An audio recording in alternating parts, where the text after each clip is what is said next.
என்னமா நம்புறீங்க உங்கள் வீட்டில் சாயப்பா இருக்காருன்னு? இதை வச்சே பரிசோதிச்சு பார்க்கலாம், அவர் உங்கள் வீட்டில் இருக்கிறாரா அப்படின்னு. பரிசோதிச்சதுக்கு அப்புறம் இல்லை அப்படின்னா அவரை தேடுங்க. இப்படி தேடுங்க. இப்படி தேடுனா உங்கள் வீட்டை விட்டு போனவர் திரும்பவும் வருவார். வந்தவரை இந்த திசையில் உட்கார வைங்க, இந்த இடத்துல உட்கார வைங்க. இந்த இடத்துல உட்கார வச்சாதான் அவர் சக்தி வாய்ந்தவராக மாறுவார். ஒரு குபேரனை போல காணப்படுவார், ஒரு மருத்துவரை போல காணப்படுவார்.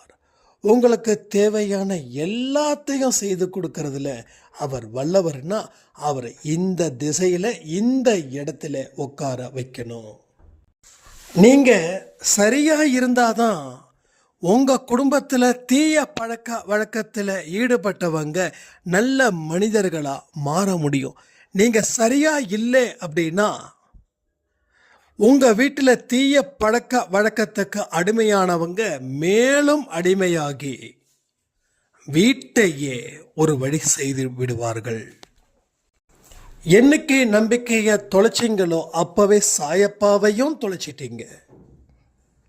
அன்பே சாய் பதிவால் ஒரு சாய்ராம் அடிமையான வாழ்க்கையை வாழ்ந்து இன்னைக்கு ஒரு சுதந்திரமான ஒரு அதிகாரத்தின் வாழ்க்கையை அவர்கள் வாழ்ந்து கொண்டு இருக்கிறார்கள்னா அந்த பதிவு ஒவ்வொன்றும் அவரால் தயாரிக்கப்பட்டது.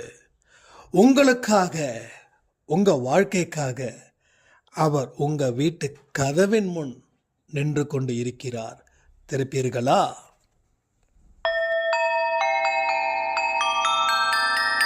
ஓம் சாயிரா சாயிரா, ஓம் சாயிரா சாயிரா, ஓம் சாயிரா சாயிரா, அன்பே சாயிரா, பேரன்பே சாயிரா, அகிலம் தளிக்க ஆத்மா விழிக்க அனுதினம் சாயிரா, எங்கள் அன்பே சாயிரா.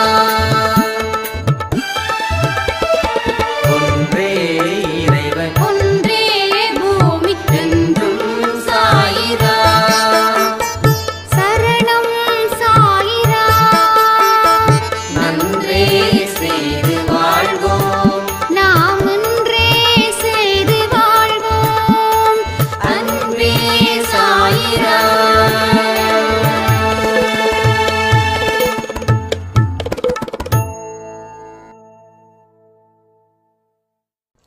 சாய்ராம். என் உயிரின் உயிரானவர்களே, இன்னைக்கு 12 மணிக்கு கொடுத்த ஒரு பதிவு, ஒரு சாய்ராமுடைய கமெண்ட்டு. இந்த பதிவை நான் அணு அணுவாக ரசித்தேன் அப்படின்னாங்க. உண்மையில் அந்த பதிவு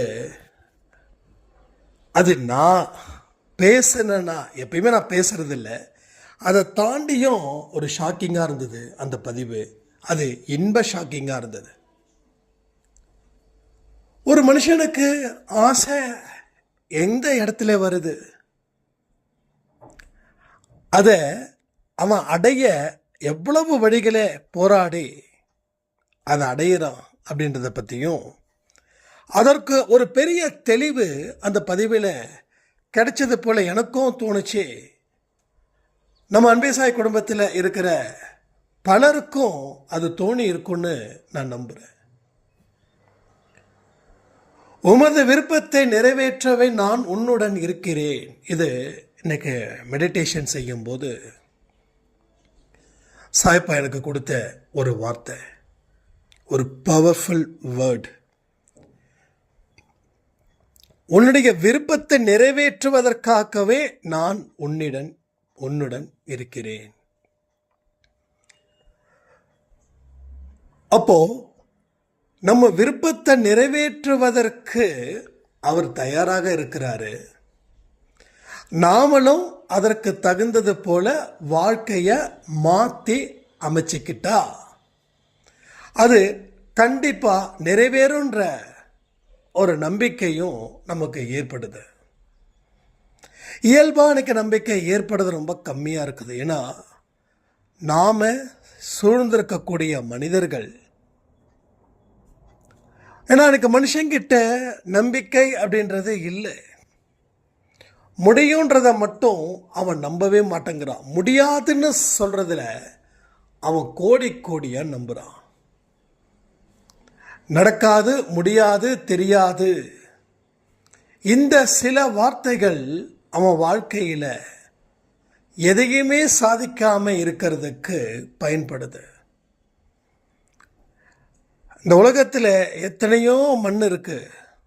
எல்லா மண்ணும் உயிரோடு இருக்குதா? இல்லை. சில மண் செத்து போயிடுச்சு. செத்துப்போன மண்ணில் எதுவுமே வராது, வளராது. அதுபோல் நம்ம மனசில் இருக்கக்கூடிய நம்பிக்கையை நாம் அழிச்சிக்கிட்டே வரோம். கடைசி நம்பிக்கை தெய்வத்துக்கிட்ட வச்சுருக்கோம். அந்த நம்பிக்கையும் போய்த்து போகுது. இனி வாழ்வது எதற்காக?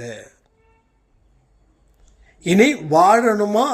இந்த மாதிரி கேள்விகள் ஒரு மனுஷனுடைய மனசில் ஆழமாக கேட்குது. நான் வாழுவேன்னு சொல்கிறதுக்கு இங்கே தகுதி இல்லை. வாழ மாட்டேன்னு சொல்கிறதுக்கு தான் தகுதிகள் நீங்கள் வளர்த்து வச்சுருக்கீங்க.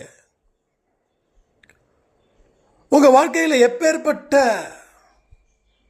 ஒரு இடத்துல நீங்கள் இருக்கீங்க, அந்த இடம் ஆபத்தானதா பாதுகாப்பானதான்னு தெரியல. ஆனால் உங்கள் மனசுக்குள்ள ஒரு விஷயம் இருக்கு. நாம் இருக்கிற இடம் ஆபத்தானது. ஆபத்தான இடம் அப்படின்னு தெரிஞ்சும் அந்த ஆபத்தான இடத்துலையே நாம் வாழறோம் அப்படின்னா நம்மளை விட முட்டாள் ஜனங்கள் உலகத்தில் இல்லை. அப்போ அந்த இடம் ஆபத்தை கொடுக்குதுன்னா அந்த இடத்த என்ன செய்யணும்? கடந்து போகணும். அப்போ நம்பிக்கை இல்லாத வாழும் வாழ்க்கை மிக பெரிய ஆபத்தில் போய் சேரும்னு தெரிஞ்சும் அதே மனநிலையில் வாழ்கிறவங்களை என்னன்னு சொல்ல முடியும்? ஒரு சாய்ராம் கேட்டாங்க, நீங்கள் நம்பிக்கை வையுங்கன்னு சொல்கிறீங்க, எது மேலே நம்பிக்கை வைக்கிறது, யார் மேலே நம்பிக்கை வைக்கிறதுன்னு? அப்போது ஒரு விஷயம் புரியுதா? எது மேலே, யார் மேலே அப்படின்ற கேள்விதான் வருதே தவிர என் மீது நம்பிக்கை வைக்கணும் அப்படின்ற தாட்டு ஏன் இல்லை? அப்போ உங்களை நீங்க கன்சிடர் பண்ணவே இல்லை. உங்களுக்கு வளர்ந்துருக்கீங்க, 6 அறிவு இருக்குது, 5 வேலை செய்யுது, ஒரு குடும்பத்தில் ஏதோ ஒரு பொறுப்பை சுமந்துக்கிட்டு இருக்கீங்க. உங்களுக்கும் உணர்ச்சிகள் இருக்கு, உங்களுக்கும் உயிர் இருக்கு, நீங்க ஜடம் இல்லை. அப்போ நம்பிக்கையை யார் மீது வைக்கணும் அப்படின்ற கேள்வி இருக்கே, அதுவே மிக தவறான கேள்வி. அப்போ உங்களை நீங்க ஒரு பவர்ஃபுல் பர்சனாக நீங்கள் பார்க்கல. அது மட்டும் இல்லை, உங்களை சாதாரணமான மனுஷனாக கூட நீங்கள் பார்க்கலையே, அதுதான் மிகப்பெரிய தவறுன்னு நான் சொல்லுறேன். உன் மீது நம்பிக்கை வையே. ஏன் அந்த கேள்வி ஒரு ஃபார்மாலிட்டிக்காக கூட கேட்கல? ஏன் அந்த கேள்வி ஒரு சாதாரணமாக கூட கேட்க முடியலன்னா, யாருக்கும் யார் மீதும் நம்பிக்கை இல்லை. எல்லோருடைய நம்பிக்கையும் பிறர் மீதே இருக்கு, நம் மீது இல்லை. புரியுதா? வாழ்க்கையில் ஏன் ஆபத்தான இடம்தான் வேணும்னு சொல்லி அங்கே உட்கார்ந்துருக்கோன்னா, இந்த மாதிரியான மனநிலையில் நீங்கள் மனசை விட்டுட்டீங்கன்னா என்ன செய்ய முடியும்? அப்போ உன் விருப்பத்தை நிறைவேற்றுவதே எனது கொள்கை, எனது விருப்பம் அப்படின்னு சாய்பா சொல்றாரு. அப்போ அவர் சொல்றது, அவர் விரும்புறது, அவர் எதிர்பார்க்கிறது, அவர் ஆசைப்படுறது எப்படி நடக்கும்? You believe your self. முதல்ல உன்னை நீ நம்பு. நீ அங்க இருந்து உன்னோட வாழ்க்கையை தொடங்கு. அது முடிகிற இடம் இருக்கே, அபாரமா இருக்கும், அற்புதமா இருக்கும், அதிசயத்தக்கதா உன்னுடைய முடிவு மாறும். உன் முடிவு வளரும். முடிவு வளரும், அடுத்த ஜென்மத்துக்கு கூட்டிட்டு போகும். என்னமோ வந்தோம், வாழ்ந்தோம், மறைஞ்சோம். இந்த மூணு விஷயம்தான் இங்க நடக்குது. இது மனுஷனுக்கும் நடக்குது, பிற உயிரினத்துக்கும் நடக்குது. அப்ப நானும் ஒன்னா, நானும் பறவைகளும் ஒன்னா. அப்ப யோசிச்சு பார்க்கணும். நீ மனுஷன், நீயும் அதுவும் ஒண்ணு கிடையாது. நீ தனி. அது ஜந்துக்கள். நீ ஜந்துக்கள் இல்லை. ஆனா நீ ஜந்துக்களா ஏன் நீ ட்ரீட் பண்ற? ஆனா சில நேரத்தில் 6 அறிவு படைச்ச மனுஷனை விட 5 அறிவு படைச்ச உயிரினங்களே அபாரமா இருக்குது. நம்ம வீட்டில் லவ் பேர்ட்ஸ் வைக்கிறோம், வளர்த்துட்டு இருக்கோம். கிட்டத்தட்ட 8 இருக்கு. சரியான நேரத்தில் சாப்பிடுதுங்க, சரியான நேரத்தில் தூங்குதுங்க, சரியான நேரத்தில் விளையாடுதுங்க. இங்க அப்படியே நடக்குது. 6 மணி 7 மணி ஆச்சுன்னா இருக்கிறத சாப்பிட்டு கொஞ்சம் தண்ணி குடிச்சு போய் செட்டில் ஆகிடுதுங்க. சம்டைம்ஸ் நான் சாப்பாடு வீட்டுக்கு வரேன், வீட்டில் யாரும் இல்லை அப்படின்னா வைக்க முடியாது. அப்போ நான் 8 மணிக்கு வருவேன். எனக்கு தெரியும் முத நாள் தானே வச்சுருக்கோம், இன்றைக்கி லேட்டாக வச்சுட்டோமேனு. அப்போ நம்ம வச்சா கூட எட்டி கூட பார்க்காதுங்க. அடுத்த நாள் காலையில் விடிகிற நேரம் ஒரு நேரம் இருக்குது, சூரியன் உதிக்கும் நேரம். அதுங்க எழுந்திரிச்சு உணவை உட்கொள்ளுதுங்க. ஆனால் மனுஷன் 2 மணிக்கு பிரியாணி சாப்பிட்றான். மதியம் இல்லை, இரவு. விடிய காலையில் 3 மணிக்கு பிரியாணி சாப்பிட்றான். அப்போ இவனை கம்பேர் பண்ணும்போது 5 அறிவு கொண்ட விலங்குகள் பரவாயில்லையா இல்லையா? சிங்கமோ புலியோ பசிச்சா மட்டும் வேட்டையாடும், பசிக்கலைன்னா மான் குட்டிகள் கூட அது கூட விளையாடும், அது ஒன்றும் செய்யாது. இதை கேள்விப்பட்ட எனக்கு ரொம்ப ஷாக்காக இருந்தது.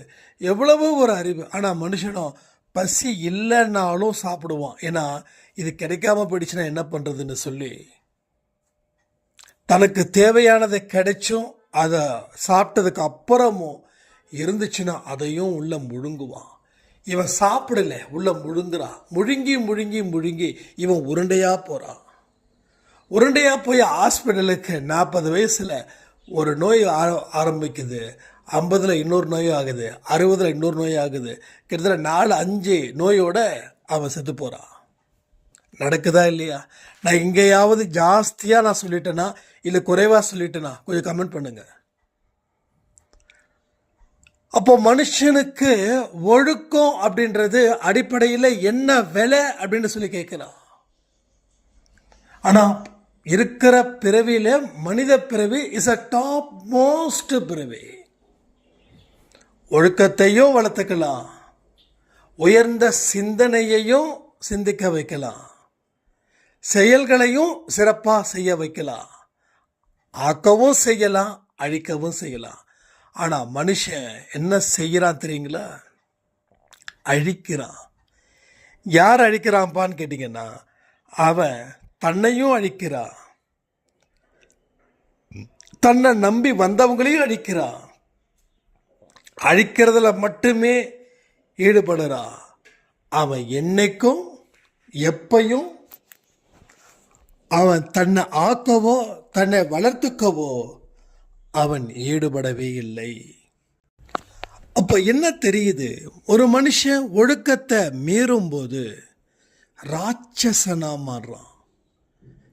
ராட்சசனுடைய மனசு எப்படி இருக்கும்? வெறுத்து போயிருக்கும். எல்லாரையும் பழி வாங்கணும் அப்படின்ற ஒரு தாட்டு மட்டும்தான் இருக்கும். ஒரு மனுஷனுக்கு தேவையானது என்னங்க? ஒழுக்கம், தன்னடக்கம், உயர்ந்த பண்பு, உயர்ந்த எண்ணம், உயர்ந்த செயல், இது எல்லாமே சேர்ந்தா அந்த மனுஷனுடைய விருப்பத்தை கடவுள் இதை வேணும் அதை வேணும்னு கேட்காமலே பூர்த்தி செய்வாரா, செய்ய மாட்டாரா? வாழ்க்கையில் எப்படிப்பட்ட ஒரு குணம் இருக்கிறவன் ஜெயிப்பானா ஜெயிக்க மாட்டானா சொல்லுங்க? இப்பயும் நான் சொல்கிறேனே, ஒரு முடிவை எடுங்க. முடிவை எடுத்துட்டு அதன்படி ஒரு பாதையை உருவாக்குங்க. பாதையை உருவாக்கிட்டு பயணத்தை ஆரம்பிங்க. பயணத்தை ஆரம்பித்ததுக்கப்புறம் சில நேரத்தில் கொஞ்சம் பிரச்சனைகளும் வரும். அந்த நேரத்தை சரி பண்ணி பயணத்தை எந்த காரணத்தை கொண்டும் அதை நிறுத்தாதீங்க. சரியா? அப்போ முடிவெடுத்து பாதையை உருவாக்கி பயணத்தை ஸ்டார்ட் பண்ணி பயணங்கள் சில நேரத்தில் தடைப்படும் போது அந்த தடையை பொருட்படுத்தாமல் நீ முன்னேறிக்கிட்டே இருந்தனா வாழ்க்கையில் முன்னேற முடியுமா, முன்னேற முடியாதா? வெற்றி பெற முடியுமா, வெற்றி பெற முடியாதா? கடவுள் நீங்கள் கேட்டதை கொடுப்பாரா, கொடுக்க மாட்டாரா? பதில் சொல்லுங்க. அப்போ எல்லா தகுதியும் இருக்கிறவ இந்த உலகம் புறக்கணிக்குதுன்னு சொன்னால் நம்பாதீங்க. அப்படி சொல்லி வச்சு உங்களை ஏமாற்றிக்கிட்டு இருக்கிறாங்கன்னு நினச்சிக்கோங்க. ஒரு ரீசண்டாக ஒருத்தர் ஷாப் வச்சுருந்தார். அப்போ நான் அவர்கிட்ட போய் கேட்குறேன், இங்கே இந்த மாதிரி பிஸ்னஸ் இங்கே வச்சா நல்லா இருக்குமா அப்படின்னு. அவர் என்ன திரும்ப பதில் சொன்னார், நான் 10 வருஷமாக இந்த பிஸ்னஸ் பண்ணிகிட்ருக்கேங்க, ஒன்றுத்துக்கும் பிரயோஜனமே இல்லை, லாபமே கொடுக்கல, வெறும் நஷ்டம் மட்டும்தான். ஒவ்வொரு மாதமும் நான் கஷ்டப்பட்டுட்டு தான் இருக்கிறேன். இது வரைக்கும் லாபத்தை பெரிய அளவில் பார்க்கல, சிறிய அளவுலையும் பார்க்கல அப்படின்றார். ஆனால் அவருடைய ஷாப்புக்கு கூட்டம் வருது. அப்போ என்ன அர்த்தம் தெரியுங்களா? என்ன புரியுதல் இது? அவர் உங்களை ஏமாத்துறாரு. ஏன்னா நாம் அந்த இடத்துல வச்சிட்டோம் அப்படின்னா அவருக்கு வியாபாரம் போயிடுமேனு. இது மாதிரி தான் பலர் உங்ககிட்ட சொல்லுவாங்க. அவங்க செஞ்சுக்கிட்டே இது சரியில்லைன்னு சொல்கிறாங்க. அதை எந்த நம்பிக்கையில் நீங்கள் நம்புறீங்கன்னு தெரியல. 2 வருஷத்துக்கு முன்னாடி நினைக்கிறேன், நம்ம அன்பே சாயில் திருநெல்வேலியில் ஒரு சாயிரா, அவங்க ஏதோ நிறைய இஷ்யூஸ் அவங்க ஃபேமிலிக்குள்ளே. அவங்க சொன்னாங்க, வியாபாரமே பண்ணாத, நீ வேலைக்கு போ அப்படின்னு. ஆனால் எல்லாருமே வியாபாரம் பண்ணுறாங்க, இவரை மட்டும் வேலைக்கு போ, அதுவும் திருநெல்வேலிக்குள்ளேயே வேலைக்கு போ, வீட்டுக்கும் வேலை செய்கிற இடத்துக்கும் ஜஸ்ட் 5 கிலோமீட்டருக்குள்ளேயே நீ ட்ராவல் பண்ணு, அப்போ தான் வீட்டில் ஏதாவது பிரச்சனைனா ஓடி பார்க்க முடியும். அதனால் நான் என்ன பண்ணுறதுன்னு தெரியல, எங்கள் குடும்பத்தில் இருக்கிறவங்க சொல்கிறத கேட்குறதா அப்படின்னு. அப்போ நான் ஒரு விஷயம் சொன்னேன், அப்போது வியாபாரம் சரியில்லைன்னா உங்களுடைய பிரதர்ஸ் வேலைக்கு பிஸ்னஸ் பண்ணிட்டு தானே இருக்காங்க. ஆமாம் அப்படின்னாங்க. நான் உடனே தான் சொன்னேன், அவங்க சொல்கிறதுல என்னமோ உள்குத்து இருக்கிறது போல எனக்கு இருக்குது. உங்களுக்கு வியாபாரத்தில் இன்ட்ரெஸ்ட் இருக்கா? இருக்குது. எனக்கு வியாபாரத்தில் நல்லா பண்ணிகிட்ருக்காங்க. மாதம் மாதம் ஏழைங்களுக்கு சாப்பாடு வாங்கி கொடுக்குறாங்க. அன்பே சாய் இல்லை அந்த நமக்கும் கேஷ் அனுப்பி சாப்பாடு இல்லை ட்ரெஸ்ஸு ஏதாவது கொடுங்கன்னு சொல்லி நான் இனிமேல் கொடுக்குறேன்னு சொல்லியிருக்காங்க. இப்போ என்ன மீன் பண்ணுறாங்க அப்படின்னா, அந்த குடும்பம் அவரை பயன்படுத்திக்குது, ஒரு வேலைக்கார வேணும் அப்படின்றதுக்காக. ஸோ இது போல தான் உங்களை நிறைய பேர் நம்ப வைக்க முயற்சி செய்வாங்க. ஏன் தெரியுமா? எதுக்கு தெரியுமா? உங்களை வாழ விடக்கூடாது, வளர விடக்கூடாதுன்னு ஒன்று அதுக்காக இருக்கலாம். இல்லை ஏதாவது ஒரு போக்கில் சொல்லிட்டு போயிடலாம், அப்படியே இருக்கலாம். யார் என்ன சொன்னாலும் முடிவெடுக்கக்கூடிய முழு அதிகாரம் யாருக்கு இருக்குதுன்னா உங்களுக்கு இருக்குது. அந்த முடிவை எந்த பேஸில் எடுக்கணும், இது ரொம்ப இம்பார்ட்டன்ட். அதுக்கு உங்களுக்கு தேவைப்படக்கூடிய அறிவு இருந்துச்சுன்னா மட்டும்தான் அதை ரீகன்சிடர் பண்ணி எந்த முடிவெடுக்கலான்னு அந்த நாலேஜை அப்டேட் பண்ணி நீங்கள் எடுக்கணும். ஸோ வாழ்க்கையில் ரிஸ்க் எடுக்காமல் சக்ஸஸ் பண்ண முடியாது. நான் அகலக்கால வச்சிருவனோ அப்படின்னா ஏன் அகலக்கால வைக்கிறீங்க? அதாவது கேள்விகள் ஏகப்பட்டது.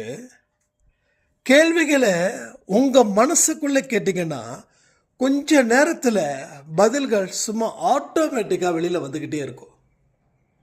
ரிஸ்க் எடுக்காமல் இங்கே வாழ்க்கையே இல்லை. நான் ஒரு இடத்துலேருந்து இன்னொரு இடத்துக்கு பைக்கில் போகிறேன். அப்போது எதிரில் வரவன் என்னை அடித்து தள்ளிட்டான கூட முடிஞ்சிடுச்சு. அப்போது எதற்காகவும் பயப்படாத, கடவுளுக்கு மட்டுமே பயப்படு. உன்னுடைய பாதையை நீ உருவாக்கு. அதில் யாருக்கும் எந்த சுதந்திரமோ எந்த அதிகாரத்தையும் கொடுக்காத. உன்னோட கர்ம வினை உனக்கு உட்பட்டதாக தான் இருக்குது. அதனால் இருக்கக்கூடிய புகழையும் வாங்கிக்கோ, இருக்கக்கூடிய பழியையும் ஏற்றுக்கோ. எதுக்கும் நீ ரியாக்ட் பண்ணாத. உன்னுடைய வாழ்க்கை, உன்னோட பயணம், இதை யாரும் உனக்கு மைண்டை டைவர்ட் பண்ணாலும் நீ எந்த காரணத்தை கொண்டும் டைவர்ட் ஆகாத. இது உங்களால் செய்ய முடியுமா? உங்களால் உருவாக்க முடியுமா? உருவாக்கிட்டீங்கன்னா உங்கள் வாழ்க்கையில் நீங்கள் அபார வெற்றியை அடையக்கூடிய மனிதர்களாக நீங்கள் மாற முடியும். இவைகள் எல்லாமே உங்களுடைய குறைகள். இதை சாய்ப்பா உணர்த்திக்கிட்டே இருக்காரு. எத்தனையோ பேருக்கு இதுதான் குறை அப்படின்னு தெரியல, அதனால் அவங்க என்னமோ வாழ்ந்தாங்க. பட் நீங்கள் இதெல்லாம் நம்மக்கிட்ட குறைகள் இருக்குதுன்னு தெரிஞ்சும் கண்டுக்காமல் இருக்கிறது தப்பு தானே? அப்போது குறைகள் இருந்துடுச்சுன்னா அதை சரி பண்ணிட்டா இந்த குறையோடு வாழ வேண்டிய அவசியமே இருக்காதே. பல மனுஷங்களுக்கு தான் என்ன செய்யணும் அப்படின்னு நல்லாவே தெரியும், ஆனால் செய்ய மனதில்லாமல் இருக்கிறார்கள். எனக்கு ஒன்றும் புரியல. இதை குடித்தா விஷம் அப்படின்னு தெரிஞ்சும் ஏன் அந்த விஷத்தை தினமும் குடிச்சிக்கிட்டே இருக்கோன்றது புரியல. எனக்கும் ஸ்டார்டிங்கில் அப்படி தான் தோணுச்சு. நாம் இந்த திசையில் பயணிக்கிறோம், ஆனால் இது ஆபத்தான ஒரு இடம் தெரியும். ஆனால் அதை மாற்ற வழி இருந்தும் நம்மளை ஏன் மாற்ற முடியலன்னு சொல்லி எனக்குள்ள ஏகப்பட்ட நெருடல்கள் அதிகமாகவே இருக்கும். அதுக்கப்புறம்தான் வாழ்க்கையை வாழணும். 4 பேர் கேலியும் கிண்டலும் செய்கிறது போல நம்ம வாழ்க்கையை கேவலமாக வாழக்கூடாது. வாழ்ந்து சாதிக்கணும், எல்லாம் ரசித்து வாழணும், அனுபவித்து வாழணும். அந்த தாட்டு உள்ள வர வர கொஞ்சம் லைஃப் வேகம் எடுக்கும். இது வரைக்கும் ஒரு ஆட்டு மந்தை மாதிரி போகும் நம்ம மனசு. என்ன வாழ்ந்தா மட்டும், என்ன சாப்பிட்டா மட்டும், என்ன தூங்கினா மட்டும், இந்த மாதிரி பைத்தியக்காரத்தனமான கேள்விகளை கேட்டு நம்மளை பைத்தியக்காரனாவே மாற்றி இந்த உலகத்துக்கு காண்பிக்கும். அப்போது ஒரு நாள் இல்லை ஒரு நாள் வலி பயங்கரமாக இருக்கும், தாங்கிக்கவே முடியாது. ஒரு இடத்துக்குள்ளே நம்ம இருக்கும்போது பிரச்சனை இல்லை, அந்த இடத்த தாண்டி வேறு ஒரு இடத்துல போகும்போது வலி அதிகரிக்கும். எத்தனையோ அன்பை சாயல குடும்பத்தில் இருக்கிறவங்க நீங்கள் சரியாக ஒரு இடத்துல இருக்கும்போது உங்களுக்கு பிரச்சனை இருக்காது. பல பதிவுகள் நம்ம மனசில் பரவி கிடக்குது. அதை எத்தனை டன்னுன்னு சொல்கிற அளவில் இருக்குது. கிலோ கிடையாது, கிராம் கிடையாது, கிலோ கிடையாது, எத்தனை டன் சொல்ல முடியாத அளவுக்கு பல பதிவுகள். எந்த ஜென்மத்தில் மட்டுமா? போன ஜென்மம் என்னைக்கு மனித ஜென்மமாக எடுத்தோமோ அன்னையில் இருந்து. அப்போ எத்தனை பிறவி எடுத்துருப்போன்றது கடவுளுக்கு மட்டும்தான் தெரியும். சுமாராக யோசிச்சு பாருங்களேன். ஒரு 100 ஜென்மத்துக்கு உண்டான பதிவுகள். அந்த ஒரு பதிவுகளும் அப்பப்போ வாலாட்டிக்கிட்டே இருக்கும். அப்போது நமக்கு எது சரி அப்படின்னு கடவுள் ஒரு இடத்துல நிறுத்துவாருங்க. அந்த இடத்தை கண்டுபிடிச்சு அந்த இடத்துல உறுதியாக நின்று அங்கே இருந்து வாழ்க்கையை ஆரம்பிச்சிட்டிங்கன்னா ராஜ வாழ்க்கை உங்களுக்கு கிடைக்கும். நான் சொல்கிறதெல்லாம் உங்களுக்கு நம்புகிற மாதிரியும் இருக்கும், நம்பாதது மாதிரியும் இருக்கும்.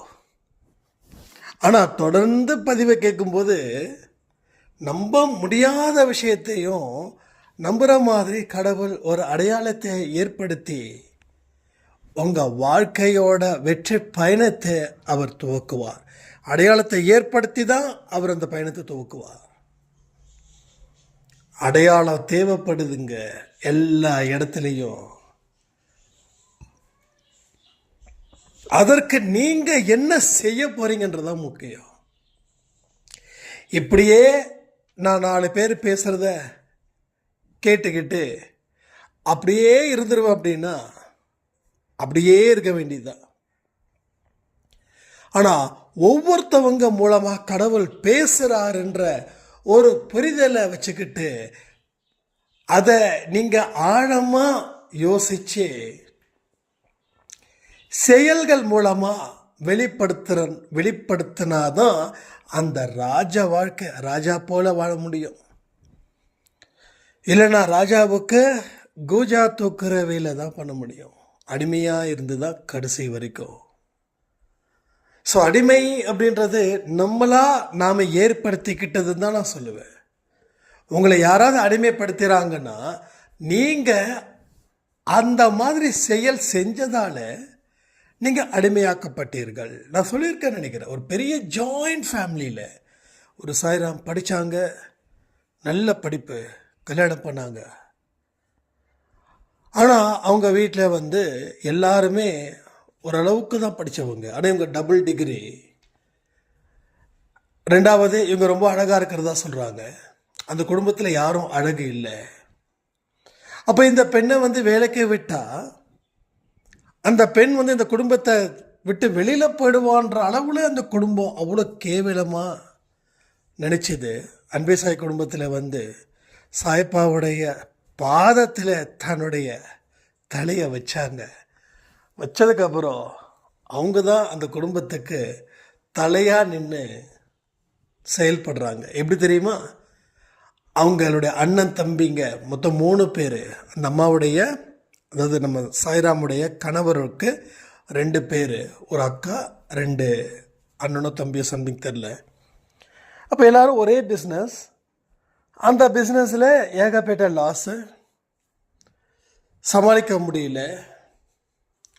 அதற்கப்புறம் இந்த பெண் வீட்டில் இருந்து அவங்களுக்கு உதவிகள் செய்து அந்த பெண் வேலைக்கு போய் அந்த தொழிலை கவனித்து இன்றைக்கி அவ்வளவு அற்புதமான ஆனந்தமான வாழ்க்கையை வாழ்கிறாங்க. எப்படி அந்த பெண்ணால் இப்போ சாத்தியப்பட்டுச்சு? ஏன் அப்போ சாத்தியப்படலைன்னா ஒவ்வொரு பதிவுகளும் ஏற்படுத்தின தாக்கம். ஒவ்வொரு பதிவுகளுக்குள்ளேயும் சாயப்பா உட்காந்துக்கிட்டு வேலை பார்த்துக்கிட்டு இருக்காரு, உட்காந்துக்கிட்டு பொறுமையாக வேலையை நகர்த்திக்கிட்டு இருக்காரு. ஆனால் அவருக்கு ஈக்குவலாக இருந்து வேலை பார்க்குறவங்களுக்கு நல்லா இதாக இருக்குது. ஆனால் அவர் மட்டும் வேலை பார்த்துக்கிட்டு நீங்கள் அவரை கண்டுக்கலைன்னா பார்த்துக்கிட்டே இருக்காரு. இதெல்லாம் இனிமேலாம் தேராத ஆட்கள். நம்ம கொஞ்சம் வீட்டை விட்டு கிளம்பிடுவோம், மறுபடியும் தேடும்போது நாம் வருவோம் அப்படின்றார். அப்போ என்ன பிரச்சனை அப்படின்னா நம்ம தான் அவரை கைவிடுறோம். நீங்கள் கைவிட்டதால் அவர் உங்கள் வீட்டில் இருந்து புறப்படுறார். நிறைய பேர் நினச்சிட்டு இருக்கிறாங்க சாய்ப்பா இல்லை எங்கள் வீட்டில் தான் இருக்காருன்னு. ஆனால் நிறைய பேருக்கு தெரியல அவர் இருக்கிறாரான்னு. அவர் இருக்கிற இடத்துல எவ்வளவு பெரிய பிரச்சனைகள் வந்தாலும் அது பிரச்சனையாகவே தெரியாது. ஆனால் அவர் இல்லாத வீட்டில் ஒரு சின்ன பிரச்சனை வந்தாலும் அதை தாங்கிக்கவே முடியாது. அப்போது உங்கள் ஆழ் மனசில் சில விஷ செடிகளை வெட்டி எறியணும்னு அவர் விரும்புகிறாரு. அதை வெட்டி எரிஞ்சாதான் அவரால் அந்த ஆழ் மனசுக்குள்ளே இருந்து உங்களுக்கு தேவையான அத்தனை வாழ்க்கையையும் அவர் சரி பண்ணணும்னு நினைக்கிறாரு. அவருக்கு அந்த இடத்த உங்களால் ஒதுக்க முடியுமா? சாயப்பாவை பூஜை அறையில் இந்த திசையில் வச்சு வணங்கினா நமக்கு நிறைய அற்புதம் அதிசயம் நடக்கும் அப்படின்னு நாம் நினச்சி செய்கிறோம். ஆனால் அந்த இடத்த விட இந்த இடத்துல எந்த இடம்? உங்கள் ஆழ் மனசுக்குள்ளே, உங்கள் ஆழ் மனசுக்குள்ளே. ஏன்னா ஆழ் மனசு தான் ரியல் ஹீரோ. இங்கே உங்கள் வாழ்க்கையில் இன்றைக்கி எத்தனையோ விஷயங்கள் நடக்குதுன்னா அது எல்லாமே உங்கள் ஆழ்மனதோடைய ஆர்டரின் படி தான் அங்கே நடக்குது. ஸோ அந்த இடத்துல அவரை உட்கார வைக்கணும். அப்போது அங்கே இருக்கக்கூடிய விஷ செடிகளை பிடுங்கி எரியணும். ஒரு நாளைக்கும் ஒரு விஷச்செடியை பிடுங்கி எரிஞ்சால் கூட சீக்கிரமாக சரியாயிடலாமே. அப்போது உங்கள் வாழ்க்கை ஏன் இந்த மாதிரி கண்ணீரோடு தான் போகணுமா? கவலையோடு தான் அழியணுமா என்ன? மறுபடியும் இதே பிறப்பு, இதே லைஃப் வேணுமா? திங்க் பண்ணி பாருங்க. இதோட பெட்டர் லைஃப் வேணுமா, இல்லை இப்படியே இருந்தால் போதுமா? இப்படியே இருந்தானா வாழ்க்கை மறுபடியும் போரிங்காக இருக்கும், மறுபடியும் துன்பங்கள் நிறைந்ததாக இருக்கும், மறுபடியும் வெறுப்புகள் நிறைந்ததாக இருக்கும். இப்படி தான் உங்கள் வாழ்க்கையில் தொடர்ந்து இருந்துக்கிட்டே இருக்கும். இதை நீங்கள் என்ன செய்யலான்னு உத்தேசப்படுறீங்களோ அதை நீங்கள் செய்யுங்க. இல்லை வாழ்க்கை இது நல்லா இருக்கு, இது அற்புதமாக இருக்குது அப்படின்னா எந்த முயற்சியும் நீங்கள் செய்ய வேண்டாம், கஷ்டப்பட வேண்டாம். மாற்றி அமைக்கக்கூடிய சக்தியை உங்களுக்கு கொடுத்துருக்கார்.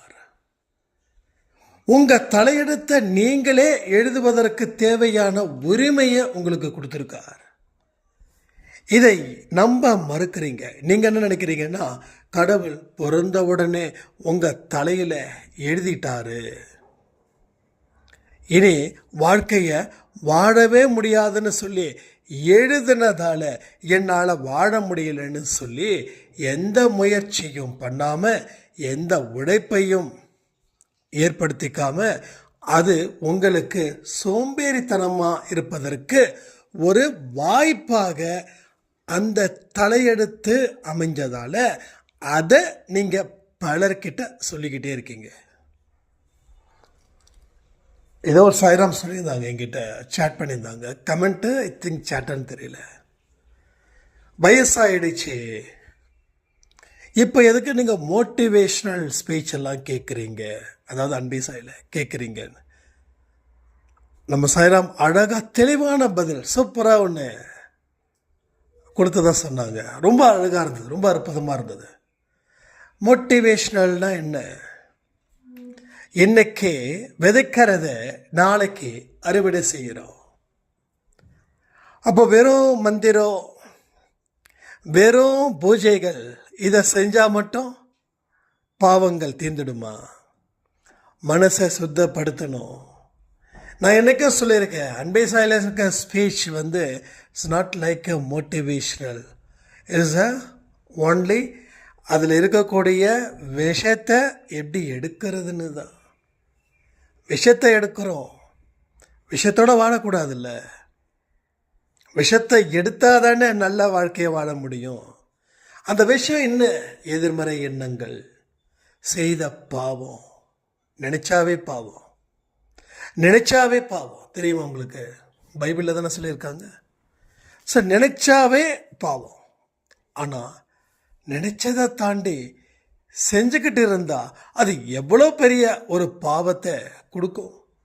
அது யாருக்கெல்லாம் பாதிக்கும்? உங்களை பாதிக்கும், உங்கள் குடும்பத்தை பாதிக்கும், நிச்சயமாக பாதிக்கும். ஸோ நீ சரியாக நில்லு, உன் குடும்பத்தில் இருக்கிற பிரச்சனைகளே அவர் தீர்ப்பார். நீ தாறுமாறாக இருந்தா உன் குடும்பத்தில் யார் எந்தெந்த தீய பழக்க வழக்கத்துக்கு அடிமையாக இருக்காங்களோ அவர்கள் மேலும் தீய பழக்க வழக்கத்துக்கு அடிமையாக இருப்பார்கள். நாம் செய்த பாவம் நமக்கு தான் வரும், அதில் எந்த மாற்று கருத்தும் இல்லை. ஆனால் உங்கள் புண்ணியத்தால் உங்கள் குடும்பத்தில் இருக்கிற மோசமானவர்களை திருத்த முடியும் அப்படின்னா ஒரு ஃபார்முலா இங்கே இருக்கு. அந்த ஃபார்முலாவை தான் நான் சொல்கிறேன். இப்போ நீ சரியாக இரு. உன் குடும்பத்தில் இருக்கக்கூடிய தீய பழக்க வழக்கத்தில் ஈடுபட்டவர்கள் நல்ல பழக்க வழக்கத்துக்கு மாறுவார்கள். அற்புதமும் அதிசயமும் உன் குடும்பத்தில் நிச்சயமாக நடக்கும். ஸோ வாழ்க்கை அப்படின்றது சரித்திரம் படைக்கணும் அல்ல, எந்த மாற்றமும் இல்லை. ஆனால் ஒரு சாதாரணமான மனநிலையில் இருக்கிறதுக்கு கூட நமக்கு தகுதி இல்லாதது போல இங்கே இருக்குதுன்னா அப்போ எப்படி சாதனை படைக்க முடியும்? சாதனை இல்லை, வேதனை மட்டும்தான் இங்கே நடக்கும். புரிதல் இல்லாத வாழ்க்கை, செய்யக்கூடிய செயல்கள் எப்படிப்பட்டதுன்னு தெரியாமலே செயல் புரிந்து கொண்டு இருந்தால் வாழ்க்கை கண்டிப்பாக நரகமாக தான் மாறும். எல்லா விஷயங்களும் உங்களுக்காக சொல்லப்பட்டது. இந்த பதிவில் இருக்கக்கூடிய ஒரு விஷயத்தையும் செய்தால் வெற்றி நிச்சயம். சாயின் சத்தியம் சொல்லி இந்த பதிவை நான் முடிக்கிறேன். ஜெய் சாய்ராம்.